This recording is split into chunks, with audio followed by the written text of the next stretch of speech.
اهدنا الصراط المستقیم۔ الحمدللہ چونکہ توحیدی احباب وہ کچھ بھی نہ جانتے ہوں نہ تو آدھے عالم ہوتے ہیں۔ یہ کمال صرف اور صرف اللہ کے قرآن کا ہے، کیونکہ ہماری جماعت کا وتیرہ اور درہ امتیاز خالصتاً اللہ کی کتاب کو سمجھانا اور عوام کے ذہنوں میں ڈالنا، لوگوں کو قصے کہانیوں سے اور من گھڑت باتوں اور من گھڑت حکایات سے نجات دے کر اللہ کی کتاب سے روشناس کرانا، یہ ہماری جماعت اشاعت التوحید و سنہ کا بنیادی مقصد ہے۔ اس لیے علماء کے بیانات سن سن کر آپ تقریباً ان آیات کو سنتے ہی آپ کچھ نہ کچھ اندازہ لگا لیتے ہیں کہ ان آیات میں کون سا مضمون ابھی یہ بیان کرے۔ فللہ الحمد، یہ صرف اور صرف اللہ کی خصوصی رحمت اور خصوصی انعام ہے، اس میں ہمارا کمال نہیں ہے۔ میں کہا کرتا ہوں، اگر اللہ تعالی ہمیں ہندوؤں کے گھر میں پیدا کرتے، غیر مسلموں کے گھر میں پیدا کرتے، ہمارا کوئی زور چل سکتا تھا؟ نہیں۔ حدیث میں آتا ہے کل مولود یولد علی الفطرہ، ہر نو مولود بچہ اس دنیا میں قدم رکھتا ہے تو وہ فطرت اسلام پہ پیدا ہوتا ہے۔ فَأَبَوَاهُ يُحَوِّدَانِهِ وَيُنَصِّرَانِهِ وَيُمَجِّسَانِهِ، پھر جس قسم کا اس کو ماحول ملتا ہے، جیسی گود ملتی ہے، ویسے ہی تخیلات میں اور نظریات میں وہ ڈھل جاتا ہے۔ ماں باپ یہودی ہوں گے، بچہ بڑا ہو کر یہودی بن جائے گا۔ ماں باپ نصرانی ہوں گے، بچہ بڑا ہو کر نصرانی بن جائے گا۔ ماں باپ مجوسی آگ پرست ہوں گے، اللہ کے پیارے رسول نے فرمایا وہ آگ پرست بن جائے گا۔ یوں ہی جیسی اس کو گود ملے اور جیسا اس کو ماحول ملے، انہی میں ڈھل جاتا ہے۔ تو اسی حدیث پر میں اگر یوں کہوں کہ اگر اللہ تعالی ہمیں مشرکوں کے گھر میں پیدا کر دیتا اور جو ہمیں نظریات اپنے ماں باپ کے پاس سے ملتے، ہم انہی نظریات میں ڈھل جاتے، ہمیں دہریوں کے گھر میں پیدا کر دیتا، منکرین حدیث کے گھر میں پیدا کر دیتا، منکرین قرآن کے گھر میں پیدا کر دیتا، منکرین ختم نبوت کے گھر میں پیدا کر دیتا، تو ہمارا کوئی زور چل سکتا تھا؟ نہیں، کوئی زور نہیں چل سکتا تھا۔ اس پر ہم جتنا بھی اللہ کا شکر ادا کریں کم ہے کہ اللہ نے ہمیں ایمان اور اسلام اور خالص توحید والی گود نصیب فرمائی،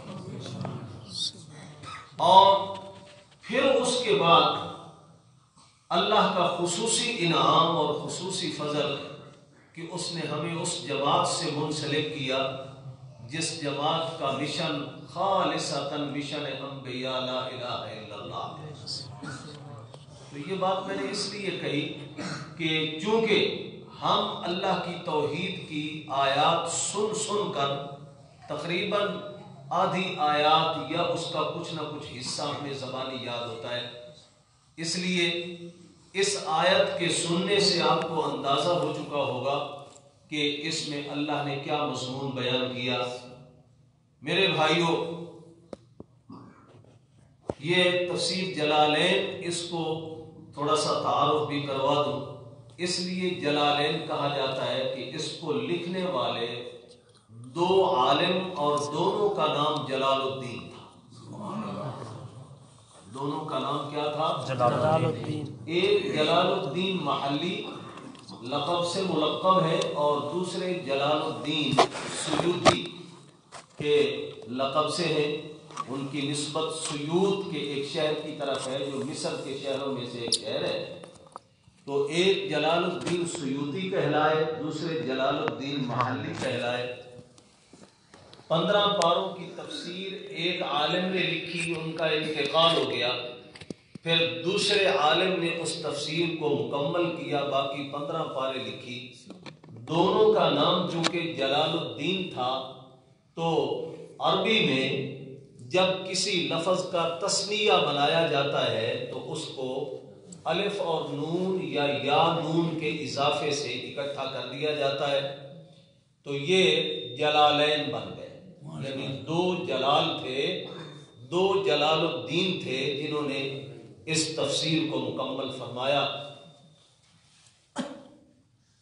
اس کا ایک حصہ عام طور پر ہمارے مدارس میں ایک الگ عالم کے پاس، مدرس کے پاس ہوتا ہے، اور دوسرا حصہ 15 پارے وہ دوسرے مدرس کے پاس ہوتے ہیں، تاکہ ایک پر یہ پورے 30 پاروں کا بوجھ نہ پڑے، بلکہ 2 الگ الگ گھنٹوں میں اپنے اپنے خاص طرز کے مطابق قرآن سمجھائیں گے تو انشاءاللہ طلبہ کا زیادہ فائدہ ہوگا۔ تو یہ پہلے 15 پاروں میں جو آخری سورت بنی اسرائیل کی آیت تھی، جہاں ایک مفسر کی تفسیر اور ان کا اپنا انداز ختم ہونے لگا ہے، تو اس کی آخری آیت مجھے کہا گیا کہ اس پر کچھ گفتگو کروں۔ چونکہ تفسیر قرآن کی تقریب میں جو دورہ تفسیر القرآن چلتا ہے، اس کی آخری دونوں صورتوں پر تو اکثر ماشاءاللہ ہر سال میں آپ درس سنتے ہی رہتے ہیں، تو میں شاید یہی سمجھتا ہوں کہ انہوں نے پہلے اس حصے کی آخری آیت کا انتخاب اس لیے کیا ہوگا کہ اس پر درس ہمیشہ چلتا رہتا ہے اور سنتے ہی رہتے ہیں لوگ، چلو یہ پہلے حصے کی آخری آیت کا درس ہو جائے، کیونکہ یہ بھی ایک بزرگ اور ایک عالم کی تفسیری اپنے خدمات کا آخری حصہ ہے اور آخری آیت ہے۔ اللہ جل جلالہ ہمیں سمجھنے کی اور اس پر عمل کرنے کی توفیق عطا فرمائے۔ میرے بھائیوں، قرآن مقدس میں اللہ تعالیٰ نے اپنی جتنی بھی صفات بیان فرمائی ہیں وہ 2 قسم کی ہیں۔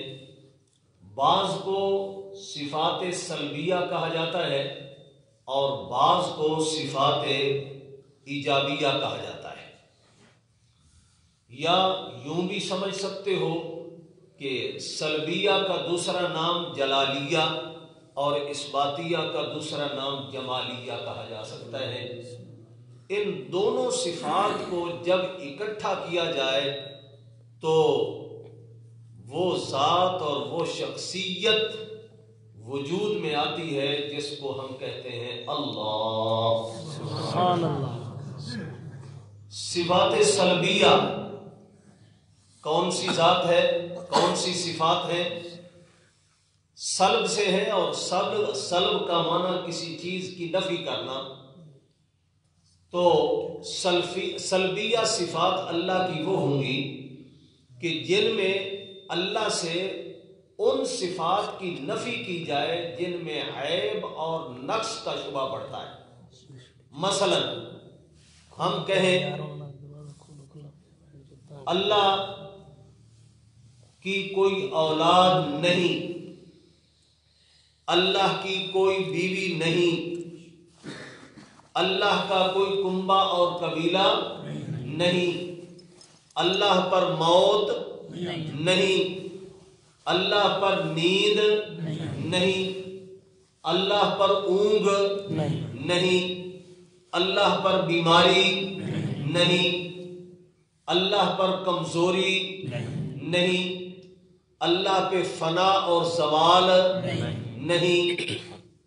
جن جن میں نہیں نہیں نہیں کر کے ہم اللہ کی صفات ذکر کریں گے ان کو صفات سلبیہ کہتے ہیں، اور جن میں ہم یوں کہیں گے اللہ ہر کی سننے والا ہے، اللہ تمام کائنات کو دیکھنے والا ہے، اللہ تمام کائنات میں جو چاہے پیدا کر سکتا ہے، جس شکل اور جس صورت میں بنانا چاہے بنا سکتا ہے، اللہ ساری کائنات پہ حاکم ہے، اللہ ساری کائنات کے رزق کا ذمہ اٹھائے ہوئے ہے، اللہ کو ساری کائنات پہ قدرت ہے۔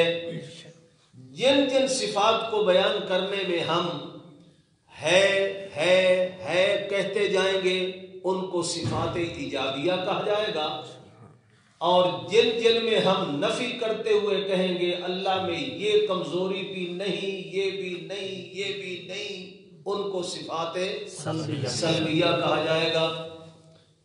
اب اس آیت میں اللہ تعالیٰ کی میری اس تمہید سے آپ سمجھ گئے ہوں گے کن صفات کا تذکرہ کیا گیا؟ سلبیہ کا۔ قل الحمد للہ الذی لم یتخذ ولدا، سارے کمالات کا مالک وہ ہے جس نے اپنی کوئی اولاد نہیں بنائی، جس کی کوئی اولاد نہیں ہے۔ وَلَمْ يَكُنْ لَهُ شَرِيكٌ فِي الْمُلْكِ، اس دھرتی پر اس کا کوئی شریک نہیں ہے۔ وَلَمْ يَكُنْ لَهُ وَلِيٌّ مِّنَ الذُّلِّ، اور ذلت سے بچنے کے لیے اس کو کسی مددگار کی ضرورت بھی نہیں ہے۔ جب ذلت اس کے قریب آ ہی نہیں سکتی تو اس کو کسی مددگار اور معین کی مدد کی ضرورت ہی کیا پڑے؟ وہ تو الٹا ذلیل کرنے والا ہے اور عزت دینے والا ہے۔ عزت اور ذلت اس کے ہاتھ میں ہے، یہ نہیں کہ وہ نعوذ باللہ ثم نعوذ باللہ کبھی ذلت سے دوچار ہونے لگے اور کسی کو بلائے آؤ مجھے ذلت سے بچاؤ۔ فرمایا نہیں، یہ تصور اور خیال میں بھی نہ لانا کہ اللہ تعالیٰ کو کبھی ذلت سے کوئی دوچار کرے اور اللہ تعالیٰ پھر اپنی مدد کے لیے کسی کی معاونت اور کسی کی مدد کی اس کو ضرورت پڑے۔ لم یکن لہ ولی من الذل وکبرہ تکبیرا، اور میرے پیغمبر جس رب کی یہ صفات ہیں پھر اسی کے ہی نعرہ تکبیر لگانے چاہیے۔ سبحان اللہ، کبرہ تکبیرا، پھر اسی کی کبریائی بیان کرو، اسی کا نام بلند کرو، اسی کی عظمتوں کے بول بولو۔ جب ساری کائنات کا سردار پیغمبر، سارے نوریوں سے اعلیٰ، ناریوں سے اعلیٰ، سارے خاکیوں سے اعلیٰ، سارے انبیاء کے امام حضرت محمد مصطفیٰ صلی اللہ علیہ وسلم، جب وہ اپنی زبان سے یہ کہیں گے قل الحمد للہ، اللہ سارے کمالات تو تیرے اندر ہیں، کیا ہمارے نبی کے اندر کمالات ہیں کہ کوئی نہ ہے؟ پر یہاں ان کمالات کا تذکرہ نہیں، آگے والی چند صفات ہمیں بتلاتی ہیں یہاں ان کمالات کا تذکرہ ہوگا جو کمالات الوہیت کی صفت میں بنتی ہے۔ اس لیے امام جلال الدین محلی رحمۃ اللہ علیہ نے جو یہاں پر ولم یکن لہ شریک فی الملک کے بعد الالوہیہ کا لفظ نکالا کہ پوری دھرتی پر جب اس کا کوئی ذات میں شریک نہیں ہوگا، صفات میں شریک نہیں ہوگا، صفات سلبیہ میں شریک نہیں ہوگا، صفات ایجابیہ میں شریک نہیں ہوگا، تو ان ساری چیزوں کا نتیجہ یہ نکلے گا لم یکن لہ شریک فی الملک اے فی الالوہیت، الہ و معبود بھی پوری کائنات کا صرف وہی ہے، جس کی اولاد ہو وہ الہ نہیں ہے، جس کا کوئی شریک ہو وہ الہ نہیں ہے، جس کو کبھی کمزوری سے دوچار ہونا پڑے اور وہ کسی دوسرے کے سامنے ہاتھ پھیلا رہا ہو، جیسے اللہ کے پاک پیغمبر بدر کے میدان میں بظاہر سامنے 1000 کی فوج دیکھی، اللہ کے پیغمبر کہتے ہیں اللہم ان تہلک ہذہ العصابۃ لن تعبد فی الارض، اللہ اگر آج یہ مٹھی پر مسلمان، یہ میری 15 سال کی محنت یہ اگر ختم ہو گئی، اے اللہ قیامت تک تیرا نام لینے والا کوئی نہ ہوگا۔ سجدے کے اندر اپنی پیشانی زمین پر، خیمے کے اندر عشاء کی نماز سے اللہ کے پیارے رسول نے سجدہ شروع کیا، صبح سحری کا وقت ہو گیا، ساری رات سجدے میں بار بار اللہ کی ثنا اور اس کی حمد کے کلمات کہہ رہے ہیں۔ اللہ آج تیری اس مدد کی ضرورت ہے جس مدد کے تو نے ہم سے وعدے کیے تھے۔ الا ان نصر اللہ قریب، الا ان نصر اللہ قریب۔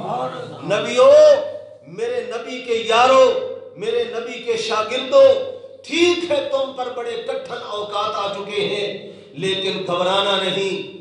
اوے ہم تم سوچ نہیں سکتے میرے بھائیوں جو اللہ کے نبی اور نبی کے ماننے والوں پر وہ حالات قرآن خود بتلاتا ہے۔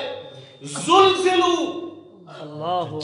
زلزلو، زلزلو کا لفظ تو آپ سنتے رہتے ہوں گے، زلزلے سے نکلا ہے۔ زلزلہ زمین پہ آئے، ہر چیز ایک دفعہ لرز جاتی ہے، لوگ گھروں سے باہر نکل آتے ہیں، دکانوں سے باہر نکل آتے ہیں، مکانوں سے باہر نکل آتے ہیں، پوری زمین کو وہ ہلا کے رکھ دیتا ہے، پوری زمین کے اندر جنبش آتی ہے۔ تو فرمایا جس طرح پوری زمین کو ہلا دیا جاتا ہے اور سارے پریشان ہو جاتے ہیں، اس طرح ان صحابہ کے دل میں، انبیاء کے دل میں بھی ایک لرزہ طاری ہو گیا تھا۔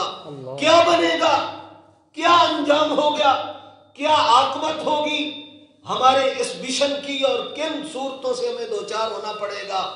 لیکن فرمایا حتی یقول الرسول والذین آمنوا معہ متی نصر اللہ۔ اتنی کٹھن مشکل گھڑی، اتنی آزمائش کی گھڑی کہ نبی کی زبان سے بھی یہ بات نکلے، متی نصر اللہ، اللہ تیری مدد کہاں گئی۔ نبی کے یاروں کی زبان سے بھی یہ بات نکلے، اللہ تیری مدد کہاں گئی۔ اللہ ایسی گھڑیاں پیدا کر کے کائنات والوں کے لیے ایک مثال بیان کرنا چاہتے ہیں۔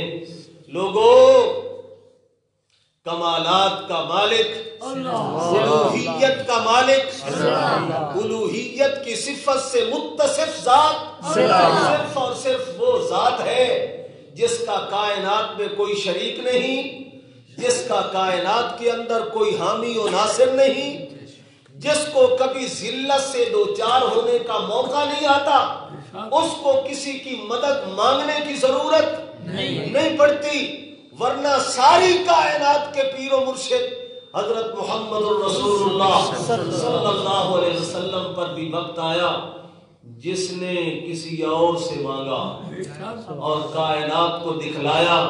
آج کائنات کا امام، کائنات کا پیر و مرشد جس ذات کے سامنے سجدہ ریز ہو کر مانگ رہا ہے، سمجھ لو الہ و معبود کائنات کا وہی ہے۔ تم پر بھی کوئی آزمائش کی گھڑی آئے تو اسی چوکھٹ پہ آنا ہوگا، سبحان اللہ، اسی چوکھٹ پہ آنا ہوگا۔ سبحان اللہ۔ غزوہ خندق کا موقع نہیں آپ کو یاد آ رہا؟ اللہ اکبر۔ 10,000 کی مسلح فوج وہ بارڈر پہ آ گئی، خندق کھودی گئی اللہ کے پیارے رسول کی طرف سے اور صحابہ نے، اور کیا وہ منظر ہوگا۔ حدیث پاک پڑھو، بخاری شریف میں آتا ہے اللہ کے پاک رسول کے جسم سے قمیص اتری ہوئی تھی اور برتن تگاری وغیرہ لے کر، چھابڑا لے کر، جس طرح صحابہ مٹی باہر ڈال رہے تھے خندق کھود کر، پیغمبر نے اپنے کاہل کندھوں کے اوپر وہ برتن رکھ کر تو خود آپ بھی ان کے اس کام میں شریک تھے۔ اور صحابہ کہتے ہیں حضور کے پیٹ پر مٹی لگی ہوئی ہم نے خود دیکھی، کیونکہ جو مٹی اٹھا کے چلتا ہے کسی وقت مٹی وہ برتن زیادہ بھرا ہوا ہو نا تو مٹی اس کے جسم پر بھی پڑتی ہے۔ اللہ کے پیارے رسول کے سینے اور آپ کے پیٹ پر ہم نے مٹی لگی ہوئی دیکھی، آپ خود اس سارے عمل میں شریک تھے حضرات صحابہ کے ساتھ۔ اور پھر جس وقت یہ اطلاع ملی کہ بنی قریظہ والے جن کے ساتھ ہمارا معاہدہ ہے انہوں نے بھی غداری کر لی ہے اور انہوں نے کفار کا ساتھ دینا شروع کر دیا ہے، ہمارے معاہدے کو توڑ دیا، اوپر سے بھی دشمن اندر سے بھی دشمن۔ قرآن نے نقشہ کھینچا، اذ جاءوکم من فوقکم ومن اسفل منکم واذ زاغت الابصار وبلغت القلوب الحناجر وَتَظُنُّونَ بِاللَّهِ الظُّنُونَ.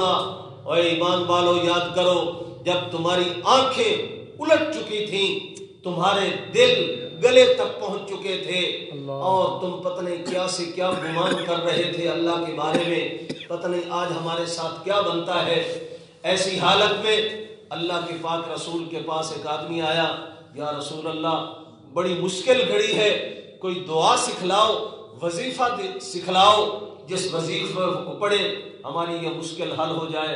اللہ کے پاک رسول نے فرمایا میں بھی یہی وظیفہ پڑھ رہا ہوں، تم بھی یہی وظیفہ پڑھ. اللہم استر عوراتنا وآمن روعاتنا، اللہم استر عوراتنا وآمن روعاتنا. اللہم استر عوراتنا کا مطلب اللہ ہمارے عیبوں پر پردہ ڈال لے، اللہ ہماری کمزوریوں پر پردہ ڈال لے، اللہ ان کو یہ محسوس ہی نہ ہونے دے کہ ہم تھوڑے ہیں، ہمارے پاس کچھ نہیں ہے. اللہم استر عوراتنا، عورہ عربی زبان میں عیب اور نقص کو کہتے ہیں. اللہ یہ جو بظاہر اسباب مادیہ کے اعتبار سے ہمارے اندر کمزوری ہے، اللہ ہمارے اوپر پردہ ڈال دے. وآمن روعاتنا، رو گھبراہٹ کو کہتے ہیں، اللہ ہماری ان گھبراہٹوں میں ہمیں امن نصیب فرما دے. اللہ ہم بڑے گھبرا چکے ہیں.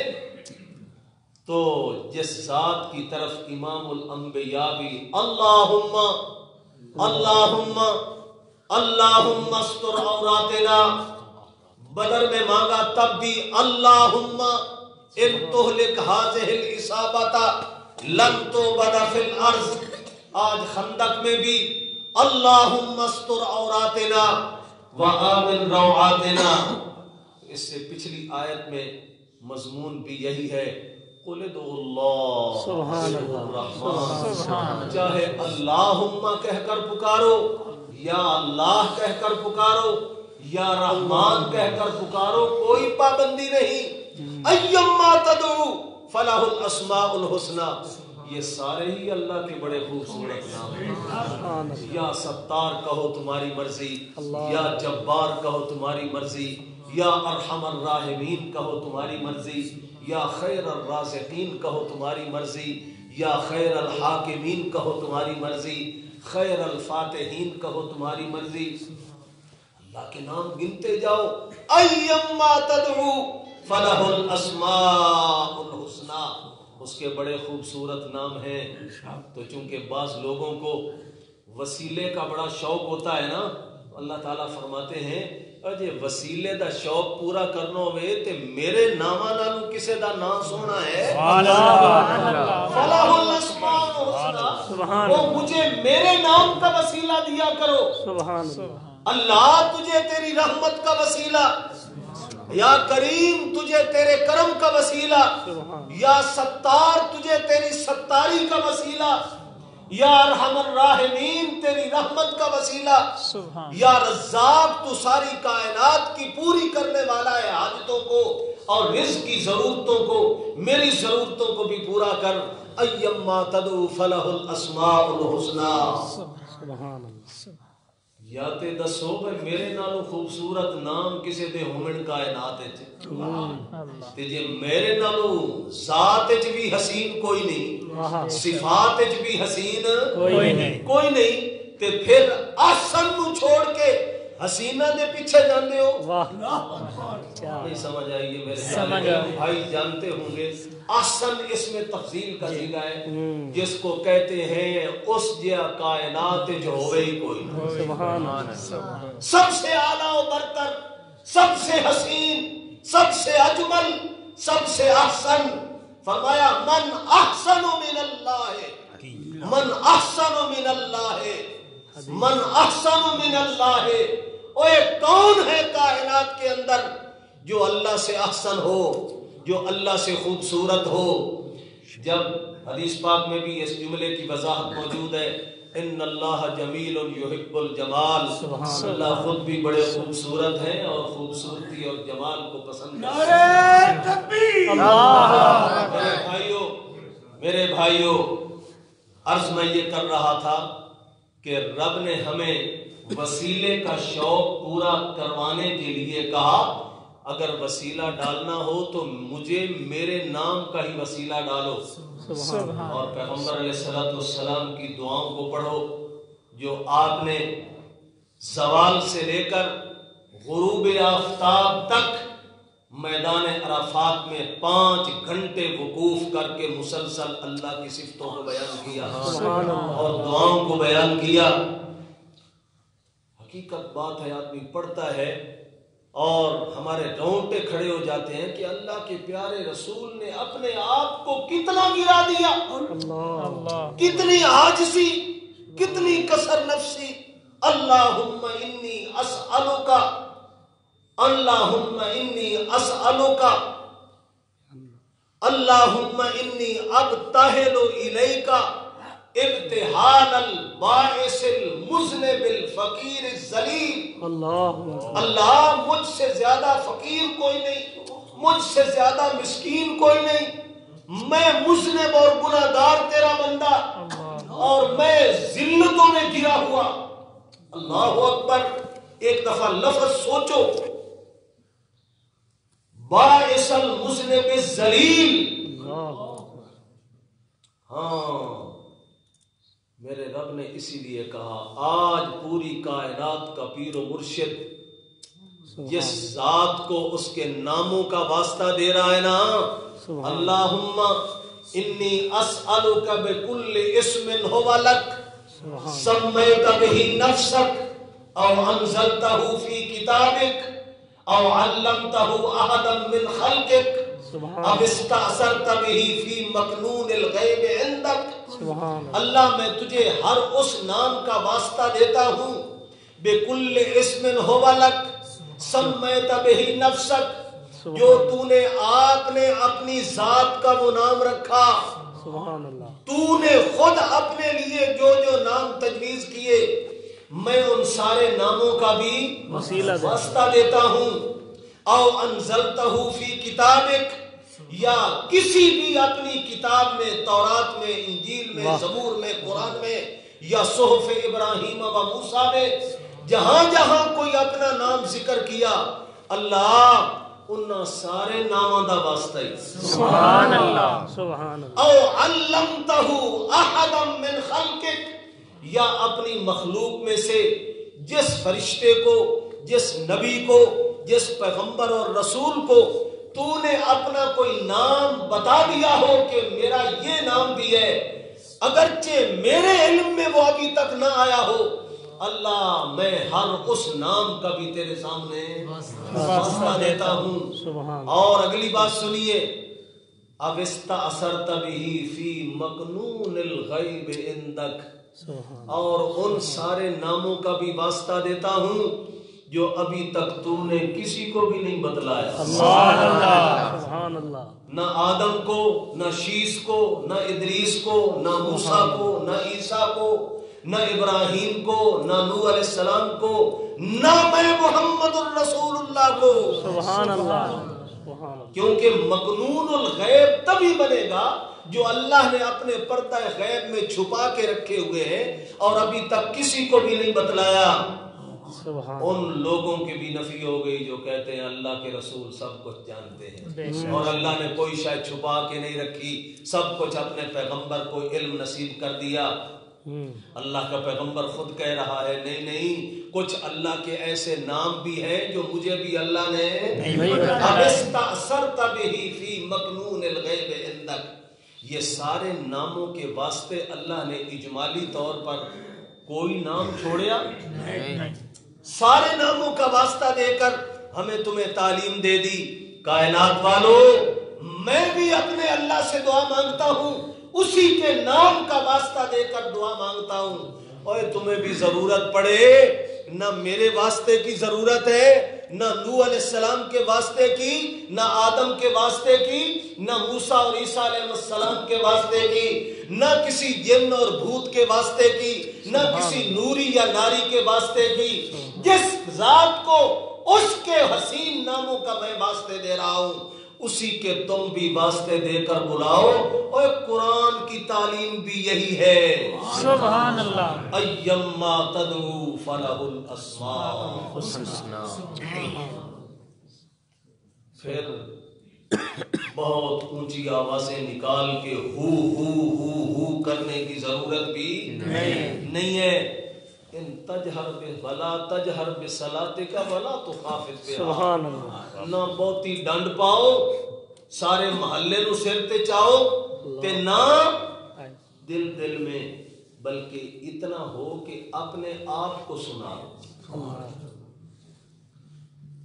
ایک غزوے کا موقع ہے، حضرات صحابہ جو جذبہ جہاد سے سرشار ہوتے تھے، سبحان اللہ، جہاد کا جذبہ، صحابہ گھوڑوں پر اونٹوں پر اپنی اپنی استطاعت کے مطابق سوار ہیں، جب کسی ٹیلے پہ چڑھتے ہیں راستے میں یا پہاڑی پہ چڑھتے ہیں، اللہ اکبر اللہ اکبر اللہ اکبر، نبی علیہ السلام نے فرمایا اربعوا علی انفسکم، کیوں چیختے چلاتے ہو، انکم لا تدعون اصم ولا غائبا، ایسی ذات کو نہیں پکار رہے ہو جو بہری ہو، کنا چو ڈورا ہوئے، اچھی آواز نال تسی سناؤ تے سنے، یہ پست آواز سے اگر کوئی بات کرو تو پھر نہ سنے، یا وہ غائب ہے تمہارے پاس موجود نہیں ہے، فرمایا تمہارے سواریوں کی گردن وہ تمہارے اتنا قریب نہیں ہے جتنا رب تمہارے قریب ہے، سبحان اللہ،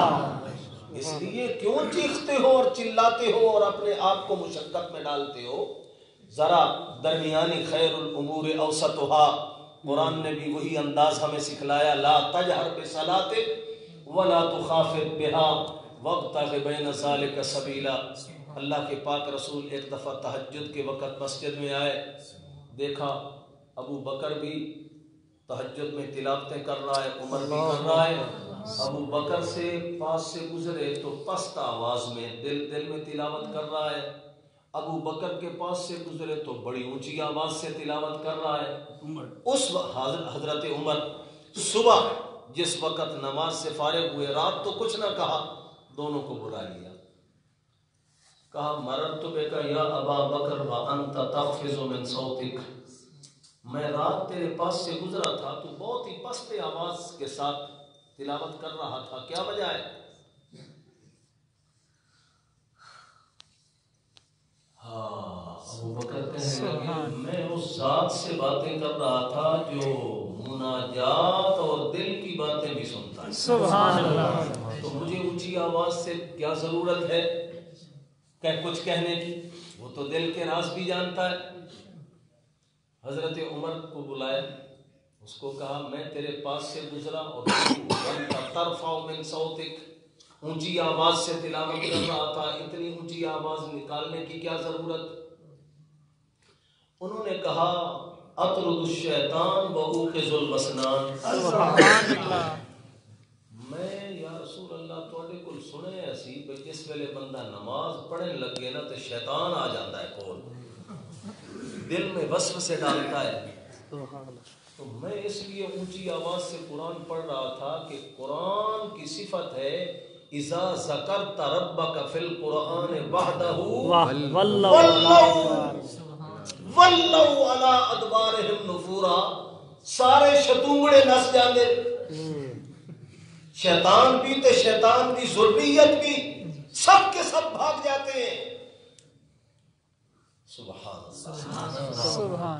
میں پھر کہوں گا میرے توحیدی احباب، یہ اللہ کی کتنی نعمت ہے، اللہ نے ہماری جھولی میں قرآن ڈالا، سبحان اللہ، کچھ ایسے بدبخت ہیں ان کے سامنے قرآن کی آیات پڑھو کہیں گے اور نہیں قرآن توڑ پیدا کرتا ہے، قرآن توڑ پیدا کرتا ہے، جوڑ کی باتیں کہا کرو، اللہ کی قسم اس وقت تک جوڑ نہیں پیدا ہو سکتا جب تک کہ جوڑ کا وہ نقصہ استعمال نہیں کرو گے جو اللہ کے پیارے رسول نے استعمال کیا، بے شک، اللہ کا قرآن شاہد ہے، الف بین قلوبکم، کس وجہ سے ان کے دلوں کو جوڑا، کس نسخہ کیمیا کی وجہ سے ان ایک دوسرے کے دشمنوں کو اللہ نے آپس میں جوڑ دیا، جو ایک کہتا ہے میری خیر ہے میرے بھائی کو جا کے پانی پلا، سبحان اللہ، اس کے پاس پانی کا پیالہ پہنچتا ہے، تیسرا بلاتا ہے، وہ کہتا ہے میری خیر ہے، تیسرے کو پلاؤ دو، تیسرے کے پاس پہنچتا ہے، روح پرواز ہو گئی، دوسرے کے پاس پہنچتا ہے، اس کی بھی روح پرواز ہو گئی، پہلے کے پاس بھاگتا ہے، اس کو پلاؤ، اس کی روح بھی پرواز ہو گئی۔ پیالہ کبھی وہ جو ایک دوسرے کے خون کے پیاسے، ندیاں خون کی بہانے والے، جنگ بعاث کا تذکرہ سنا کرو، بخاری شریف میں اس کا تذکرہ آتا ہے، شراح نے اس کا تذکرہ لکھا ہے۔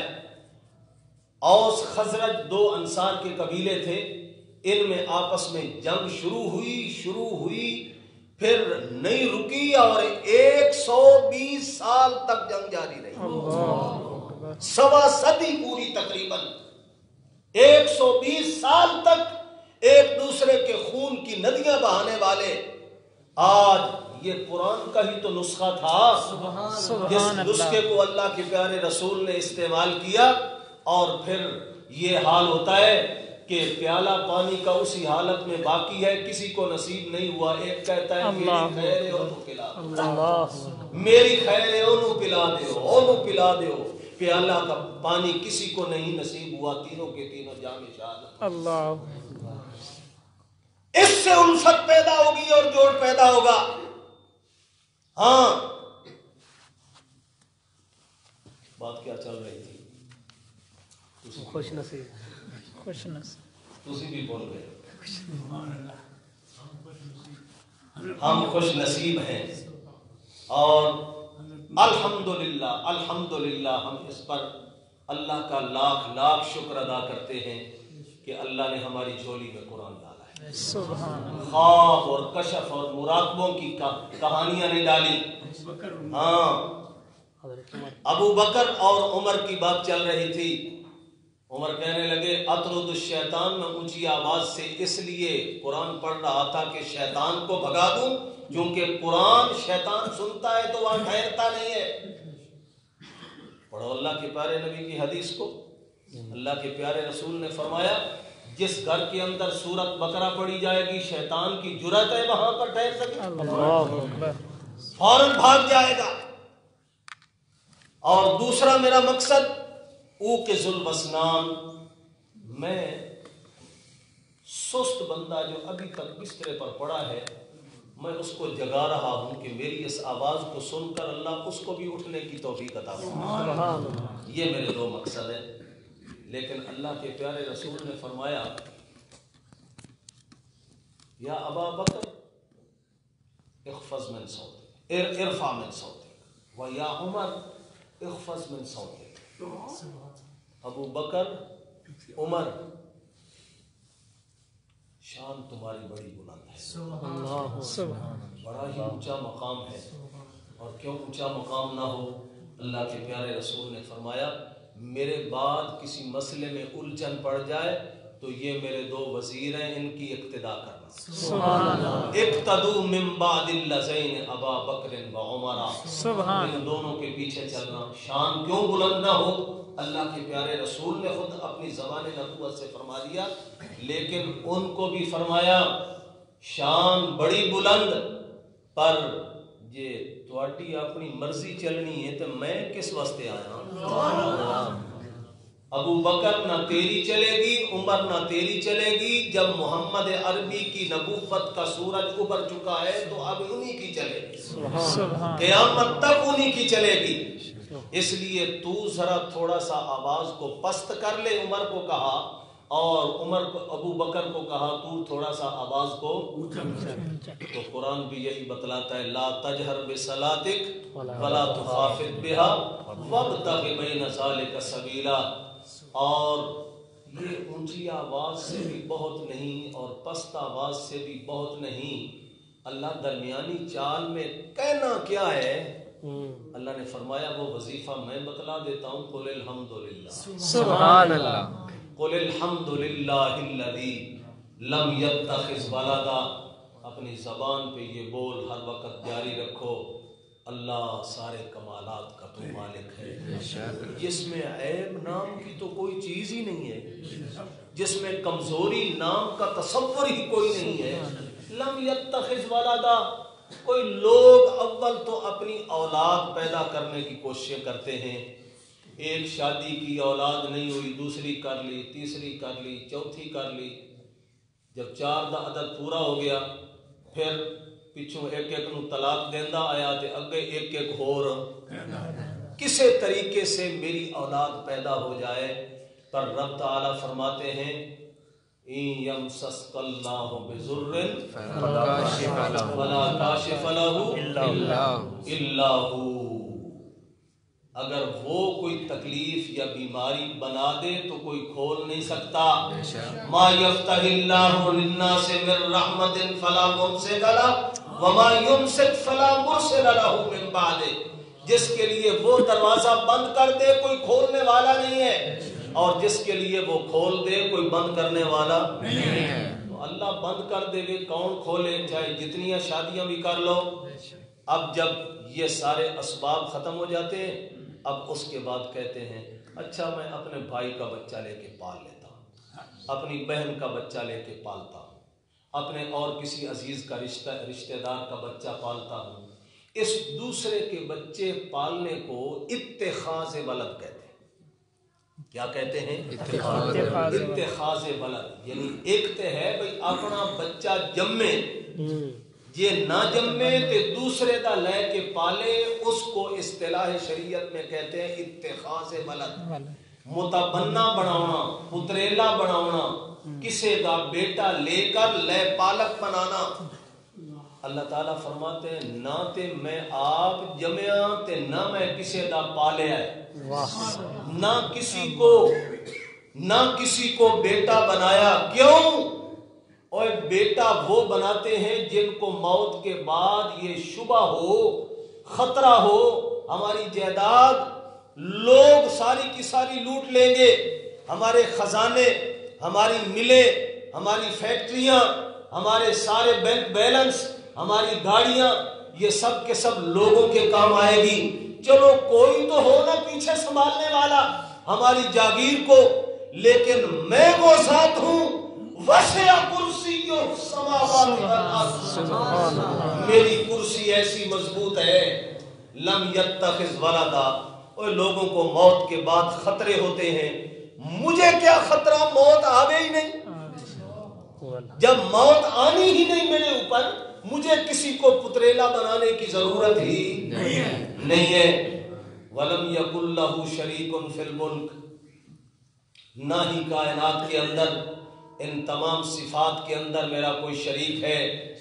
اور پوری دھرتی پر جب کوئی شریک نہ ہوا تو ثابت ہوا الالوہیہ کا لفظ نکالا تفسیری امام جلال الدین نے کہ جس کا کائنات کے اندر شریک کوئی نہ ہو، جس کا پتریلا بھی کوئی نہ ہو، ثابت ہوا اس کی الوہیت میں بھی کوئی شریک نہیں ہے.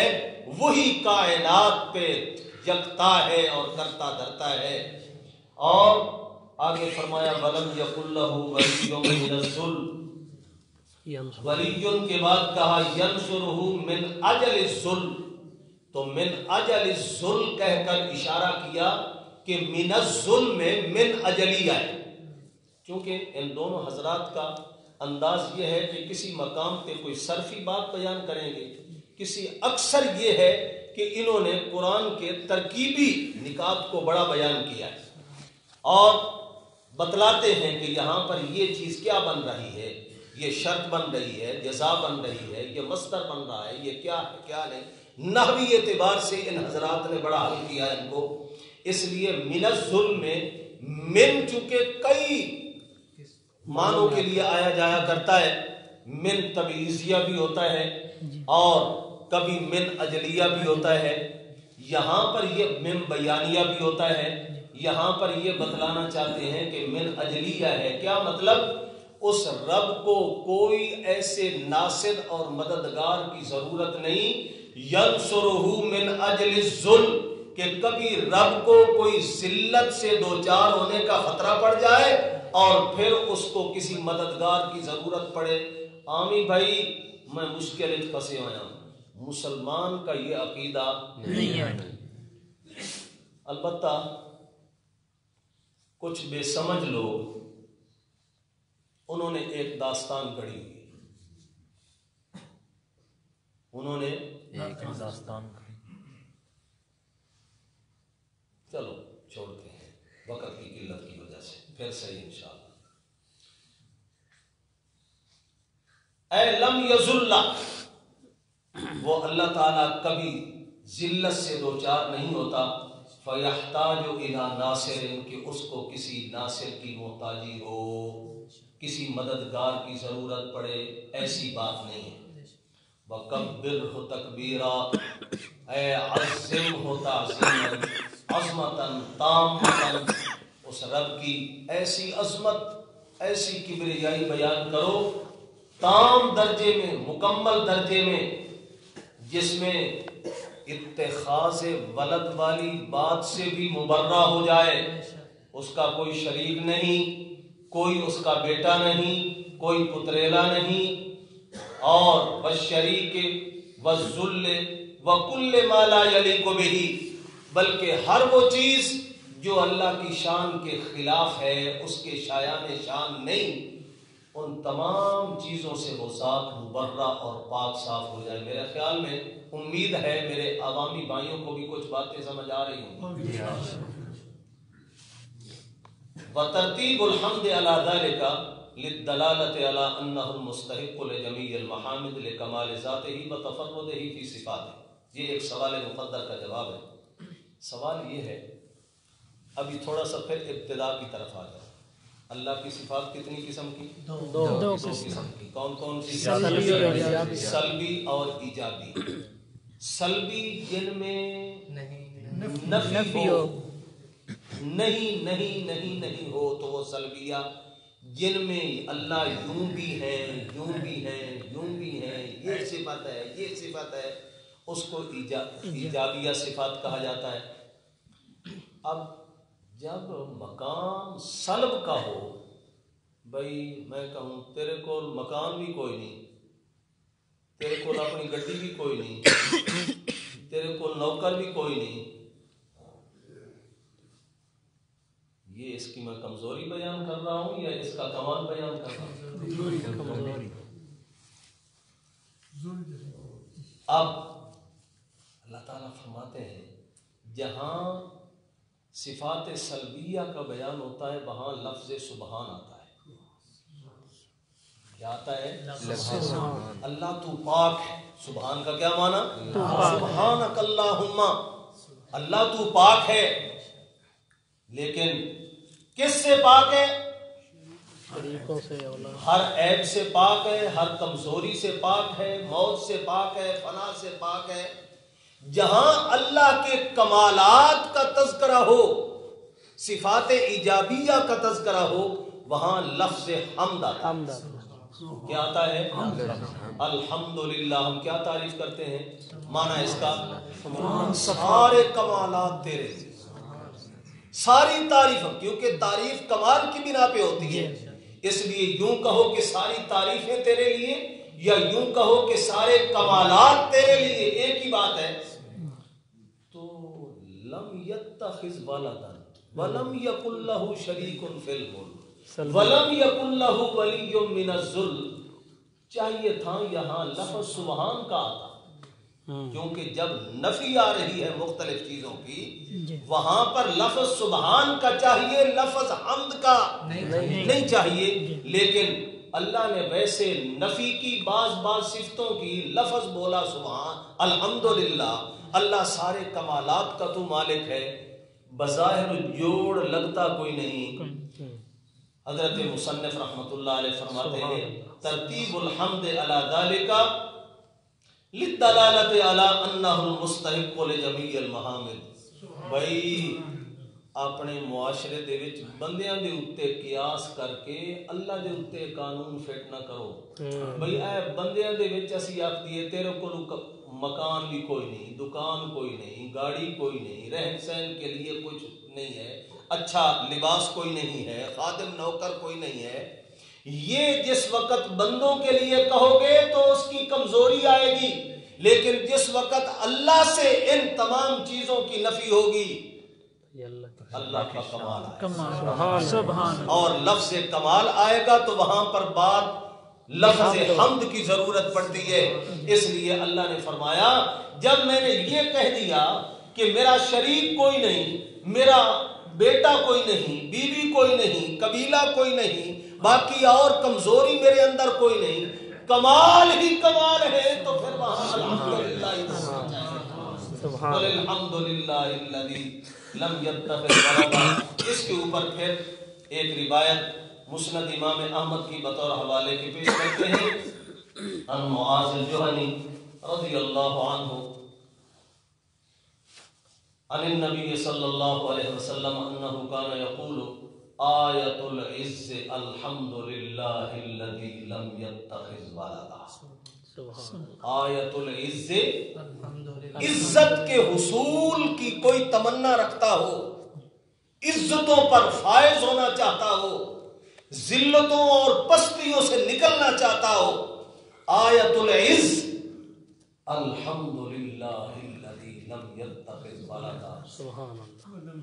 یہ اس جواب پر بطور تائید کی حدیث پیش کی. جواب میں نے کیا دیا؟ جب ان سارے نقائص کی نفی ہوگی تو اللہ کے لیے کمال پیدا ہوگا، تو کمال والی آیت ہے تو عزت والا کمال بھی دے گی نا. آیت العز الحمدللہ. کوئی عزت کے حصول کی تمنا رکھتا ہو تو وہ یہ آیت کثرت سے پڑھا کرے. علماء نے اپنے اپنے تجربے کے طور پر یہ لکھا ہے کہ کوئی آدمی اگر اس آیت کو قل الحمدللہ الذی لم یتخذ ولدا ولم یکن لہ شریک فی الملک ولم یکن لہ ولی من الذل وکبرہ تکبیرا، اس آیت کو 351 بار ایک دن میں پڑھتا ہے، اللہ اس کو عز و شرف نصیب فرمائے. اللہ اس کو رفعتیں اور بلندیوں کے آسمانوں پر لے جائے گا. کائنات دیکھے گی کہ کل کو یہ کیا تھا اور آج کیا ہے. پھر یہ ہے کہ وہ اس وظیفے کو جاری و ساری رکھے، صرف ایک دن کے لیے نہیں پڑھنا، ہمیشہ کا اپنا معمول بنا لے. اور دیکھو پھر اللہ تعالیٰ اس کو کتنا عزتوں سے نوازتے ہیں. کیوں عزتیں؟ کیونکہ اس عزت والے کی عزت کا بیان ہے. سبحان اللہ. جو عزتوں کو تقسیم کرتا ہے اس کے کمالات اور اس کی صفات کا تذکرہ ہے. تو اللہ تعالیٰ کہتے ہیں تو میرے بول بول سے میں تیرے اوپر ہاتھ رکھاں گا، تیرے لیے میں عزت کے فیصلے کروں گا. اب ان عزتوں کے فیصلے کس طرح ہوں گے؟ اسی کے ساتھ ہم اگر حدیث کی کتاب کی وہ آخری روایت بھی پڑھیں تو بالکل آسانی سے جوڑ لگ جائے گا. اس میں ہے صفت جنت کا بیان، کتاب القیامہ و صفت الجنہ. بسم اللہ الرحمن الرحیم. کتاب القیامت و صفت الجنت. ابو حنیفہ عن اسماعیل عن ابی صالح عن ام ہانی عن رسول اللہ صلی اللہ علیہ وسلم قال ان یوم القیامت ذو حسرت و ندامت. ان القیامت ذو حسرت و ندامت. اور نیچے والی روایت بھی اسی سند کے ساتھ ہے ان القیامت ذو حسرت و ندامت. پہلی اور دوسری روایت میں صرف لفظ یوم کا فرق ہے. پہلی روایت میں ان یوم القیامہ اور دوسری میں ان القیامت ذو حسرت و ندامت. باقی اور کوئی فرق نہیں. یہاں سے ایک نقطہ تو یہ سمجھ لو کہ حضرات محدثین حدیث کے اندر کتنا احتیاط کا پہلو برتے ہیں. حالانکہ معنی میں کوئی فرق نہیں، لیکن پہلی روایت میں یوم کا لفظ ہے، دوسری میں نہیں ہے. مضمون ایک ہی ہے، آگے والے الفاظ بھی بالکل ایک جیسے، لیکن پوری سند کے ساتھ ایک دفعہ اپنے استاد سے سنا اس وقت ان یوم القیامہ کا لفظ سنا، دوسری مجلس میں سنا اسی استاد سے تو ان القیامہ یہ لفظ سنا. تو انہوں نے کہا کہ اگر میں ایک مجلس کا لفظ بیان کروں دوسرے کا بیان نہ کروں خیانت بنتی ہے. اس لیے دونوں لفظوں کو الگ الگ سند لا کر ان کو ذکر کر کے ہمیں تمہیں سبق دیا حدیث کے معاملے میں کبھی بے احتیاطی نہ کرنا. ورنہ علماء نے لکھا ہے جو غلطی سے کوئی بیان کر بیٹھے الگ بات ہے، لیکن وہ بھی مجرم تو ہے۔ حدیث کی عبارت خاص طور پر الفاظ میں بھی اگر گڑبڑ ہو جائے گی تو چونکہ پاک پیغمبر نے فرمایا من قال علی ما لم اقلہ دخل النار، جو میرے ذمے ایسی بات لگائے جو میں نے نہیں کہی تو اپنا ٹھکانہ جہنم میں بنا لے۔ اس لیے میں اکثر و بیشتر اپنے طالب علموں کو یہ کہا کرتا ہوں کہ اس کو قدوری اور کنز کی عبارت نہ سمجھا کرو، اس کو منطق کی کتاب کی عبارت نہ سمجھا کرو، اس کو فلسفہ کی کتاب کی عبارت نہ سمجھو، مختصر المعانی کی عبارت یا ہدایہ کی عبارت نہ سمجھو جس میں یہ ہے کہ کسی وقت کوئی غلطی ہو بھی گئی تو چلو چشم پوشی ہو سکتی ہے۔ یہ حدیث کی عبارت ہے، اور معنی اگرچہ صحیح بھی ہو، لیکن جب ہم یہ زبان سے کہتے ہیں قال رسول اللہ، قال رسول اللہ، اور آگے لفظ پڑھیں گے غلط، کیا یہ غلط لفظ اور غلط عبارت اللہ کے رسول نے پڑھی تھی؟ نہیں۔ تو پھر کہیں اللہ نہ کرے ہم اس حدیث کا مصداق نہ بن جائیں، جھولیاں بھرنے کی بجائے جو کچھ جھولی میں تھا وہ بھی سارے کا سارا ضائع کر دیں۔ اس لیے حدیث کی عبارت میں بہت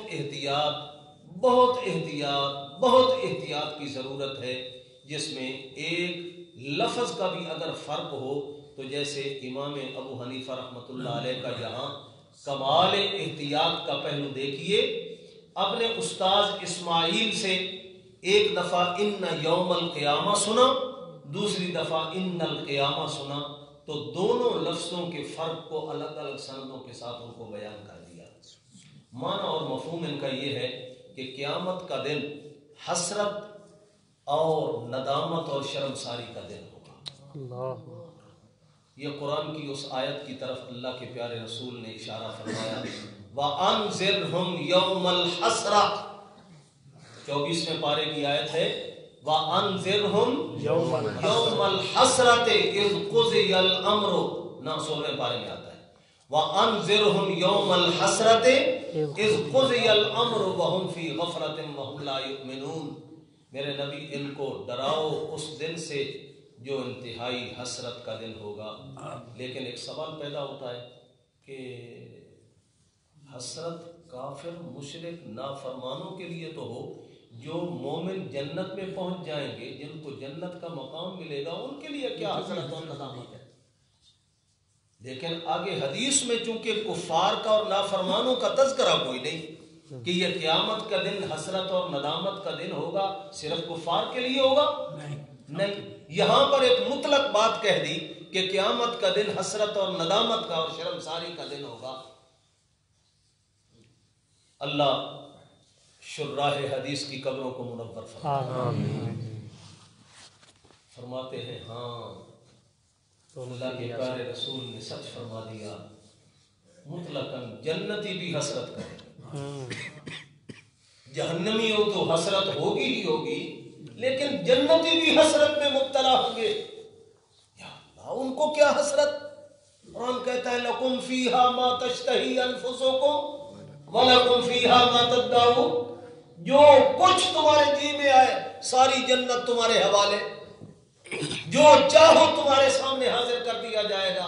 یہ بھلا کوئی حسرت کی بات ہے؟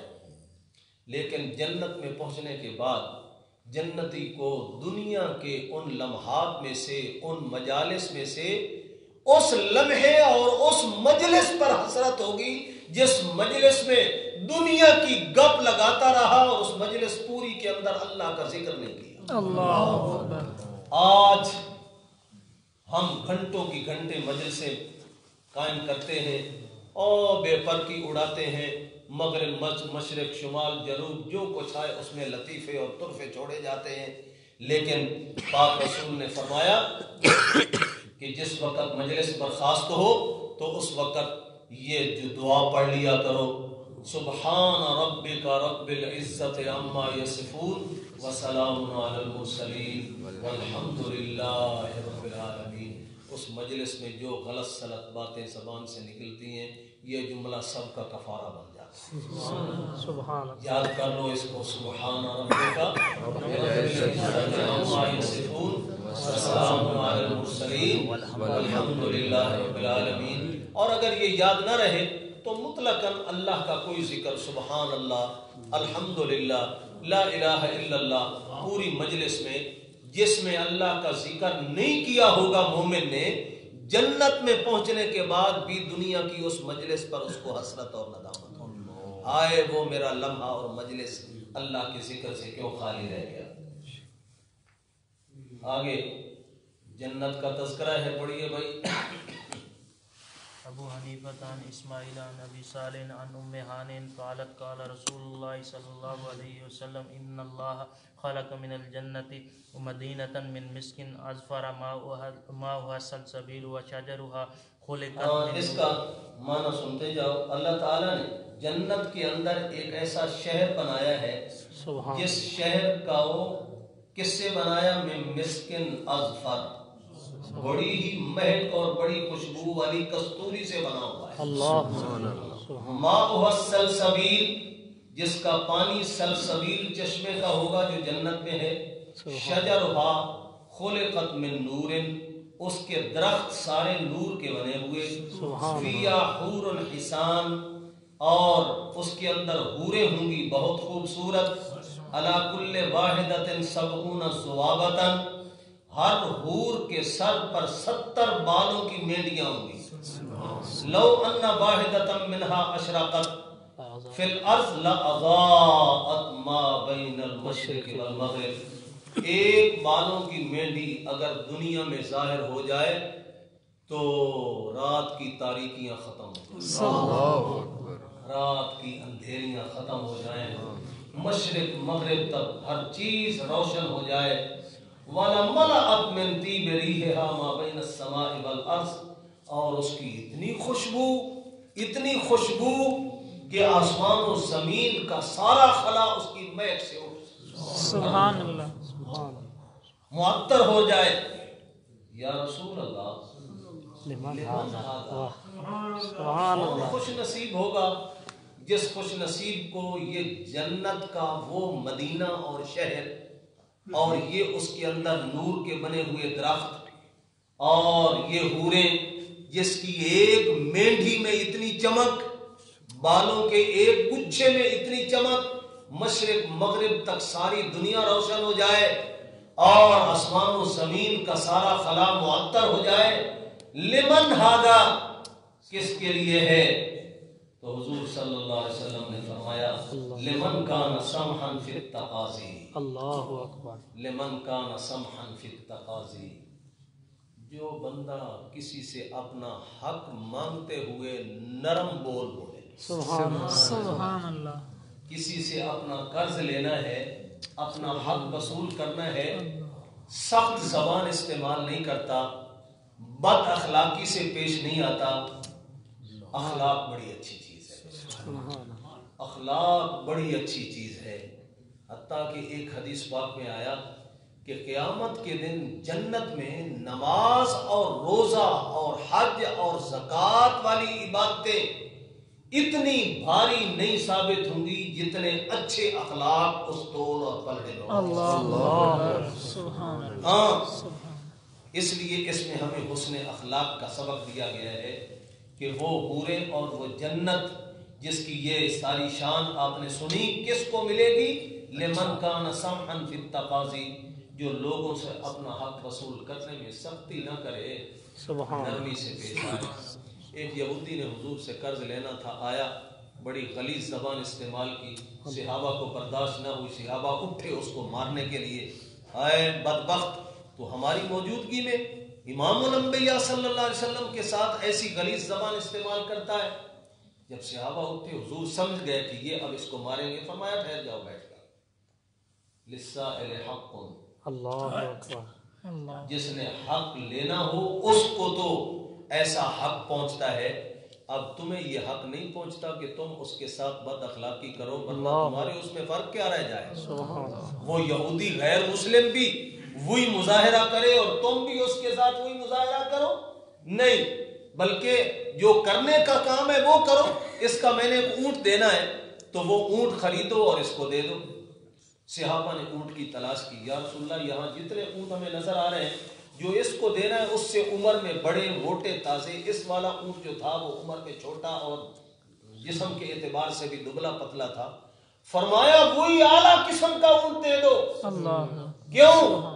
میرے رب نے فرمایا جو انسان اپنا قرض چکانے میں اچھے انداز میں اس کو راضی کر کے بھیجتا ہے میں اس کو بہت معلوم بنا رہا ہوں. سبحان اللہ. ہاں وہی زیادہ اچھا بہتر اونٹ دے دو جو اصل کرنے کا ہے کام یہ کام کرنا ہے. اور آگے دوسری روایت کے اندر بھی یہی الفاظ ہیں، کوئی شاید ایک آدھ لفظ کا فرق ہوگا. لو ان واحدۃ من الحور العین اشرقت، اوپر اضاءت یا اشرقت کا لفظ تھا، ادھر بھی اشرقت لا اضاءت ما بین المشرق والمغرب ولا ملأت ما بین السماء والارض من طیبها.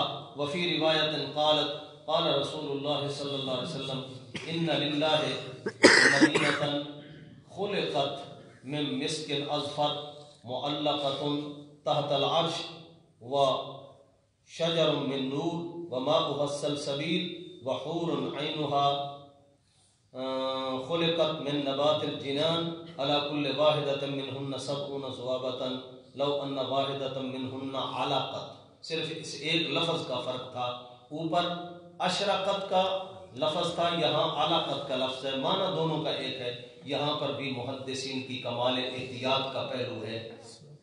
جس مجلس میں اشرقت کا لفظ بولا اس روایت کو بھی ذکر کیا، جس میں علقت کا لفظ بولا اس کا بھی ذکر کیا. فی المشرق لا اضاءت اہل المغرب، اگر مشرق کے اندر وہ ایک دفعہ جھانک کے دیکھے تو مغرب تک سارے کا سارا وہ خلا روشن ہو جائے اور کوئی جگہ وہ پوشیدہ نہ رہے. یہ کس کو ملیں گی بھائی؟ اللہ تعالیٰ نے ایک تو بتلا دیا کہ یہ لمن کان سمحا فی التقاضی، لیکن یہ اچھے اخلاق اور نرم بول اگر کافر یا مشرک اپنائے گا تو اس کو اس کا فائدہ نہیں ہوگا. کیوں؟ ایمان نہیں ہے. ہمارے بعض آج کل لوگ وہ کبھی کبھی اپنے مسلمانوں کی اس حالت ذات پہ ترس کھاتے ہیں نا، کہتے ہیں یار ساڈے نال تے او یہودی تے عیسائی چنگے. کہتے ہیں کہ نہیں کہتے ہیں؟ یار ان کے ہاں قانون ہے، ضابطہ ہے، پابندی ہے، ہر شخص قانون کا محتاج ہے، قانون کی پابندی کرتا ہے، ایک دوسرے پر جان نچھاور کرتے ہیں، فلاں ہیں فلاں ہیں فلاں ہیں، ان کی صفتیں گنتے نہیں تھکتے، کہتے ہم سے تو وہ بہتر ہیں. لیکن یہ غلط بات ہے. ان میں کمال درجے کی ہزاروں نہیں لاکھوں صفتیں، پھر بھی جہنم میں، اور مومن ساری گندی صفات کے ہوتے ہوئے پھر بھی ایک نہ ایک دن ضرور آئے گا جب اللہ اس کی سزا پوری کرنے کے بعد اس کو ضرور جنت میں سبحان اللہ. اس لیے اصل میں اس حدیث کے ساتھ اس آیت کا جوڑ یہ بنتا ہے، ہاں ٹھیک ہے لِأَنَّهُ كَانَ سَمْحًا فِي التَّقَاضِي، اس بندے کے لیے ہے جو کہ نرم گفتگو اور نرم بول اپنائے. لیکن وہ نرم بول کون اپنائے گا تو جنت ملے گی؟ جو مومن موحد انسان ہے. ورنہ مشرک کے لیے تو اتنی سخت وعید ہے، حرم اللہ علیہ الجنۃ ومأواہ النار وما للظالمین من انصار. اللہ نے فرمایا میں نے جنت حرام کر دیا. اور حرام کس درجے میں؟ دوسرے مقام پہ آتا ہے لا يدخلون الجنہ حتی یلج الجمل فی سم الخیاط، جب تک سوئی کے سوراخ میں سے اونٹ نہیں گزرتا جاتا اس وقت تک کوئی بھی باقی اللہ کا نافرمان کافر مشرک جنت میں نہیں جائے. بتلاؤ بھلا سوئی کے سوراخ میں کبھی اونٹ گزرے گا؟ نہیں. نہ وہ گزرے تو نہ اس کا جنت میں داخلہ ہو. اس لیے جہاں اللہ نے ہمیں ایمان کی دولت نصیب فرمائی ہے وہاں کوشش کریں ہمارے اعمال اخلاق بھی اس قدر اچھے بن جائیں کہ ہمیں اس مکروہ جگہ کا منظر ہی نہ دیکھنا پڑے جہنم کا. اللہ براہ راست ہمارے لیے جنت کے فیصلے کرے. اللہ ان الفاظ کو قبول فرمائے. اللہ آپ کا بیٹھنا بھی قبول فرمائے. الحمدللہ رب العالمین والصلاۃ والسلام علی رسول الکریم. اللهم صل علی محمد وعلی آل محمد وبارک وسلم. ربنا آتنا فی الدنیا حسنة وفي الآخرة حسنة ربنا لا تزغ قلوبنا بعد إذ هديتنا وهب لنا من لدنك رحمة إنك أنت الوهاب. أذهب البأس رب الناس واشف أنت الشافي لا شفاء إلا شفاءك شفاء لا يغادر سقما. أذهب البأس رب الناس واشف أنت الشافي لا شفاء إلا شفاءك شفاء لا يغادر سقما. يا مفتح الأبواب يا مسبب الأسباب يا منزل البركات يا ولي الحسنات اقض حاجاتنا في إصلاح ديننا ودنيانا حاجة كل ذي حاجة يا قريب غير بعيد إنك على كل شيء قدير. اللهم اغفر لنا قبل الموت وارحمنا عند الموت ولا تعذبنا بعد الموت ولا تحاسبنا يوم القيامة ولا تحاسبنا يوم القيامة ولا تحاسبنا يوم القيامة. اللهم ربنا تقبل منا إنك أنت السميع العليم